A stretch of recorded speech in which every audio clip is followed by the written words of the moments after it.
Alright, so I said earlier we were going to take a look at the domains of composite functions, and so we'll do that right here. So for the domains, when we do this, we say f of g of x.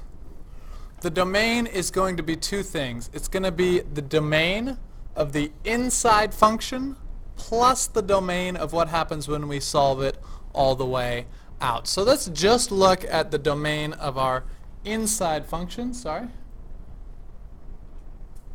which in this case is g. We know because it's a square root that the 9 minus x squared portion must be greater than or equal to 0. So 9 is greater than or equal to x squared. So we know that x has got to be less than or equal to 3. That's the square root of 9. And switch it around, change it to negative. Negative 3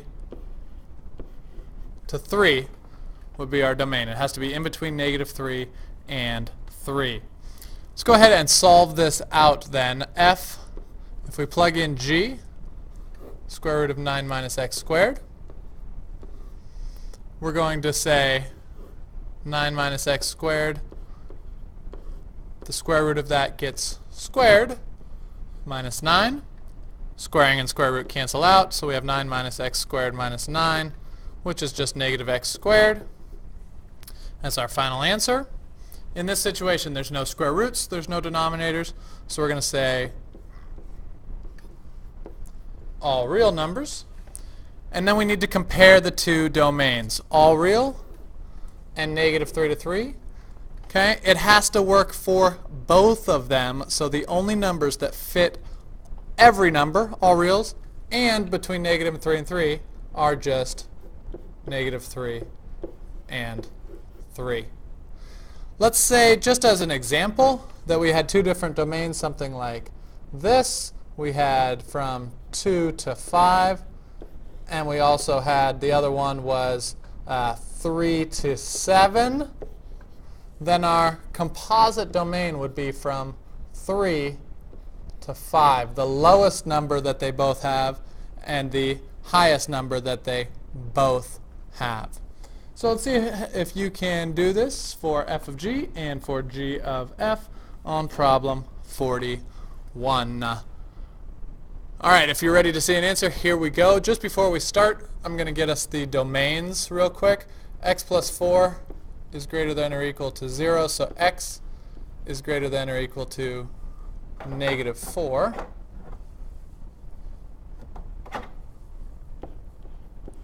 And for g, all real. So we just have those sitting up there. Those are going to be the domains. We'll use them once we're done.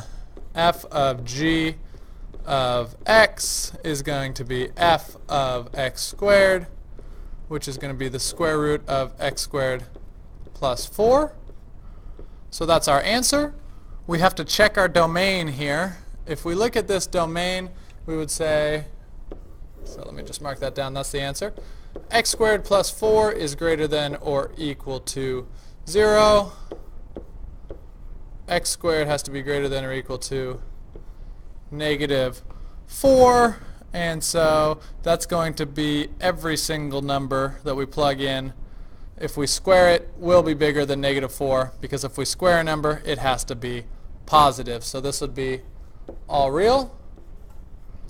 So we need to compare the domain of the composite function with the domain of the inner function, which in this case was g of x.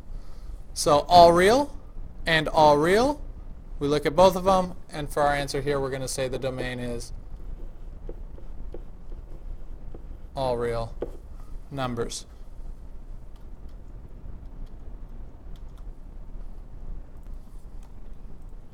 Let's go ahead and make sure we can do g of f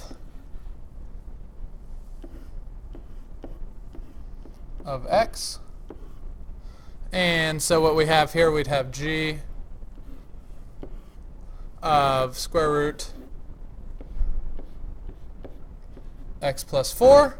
And so that's going to be the square root of x plus 4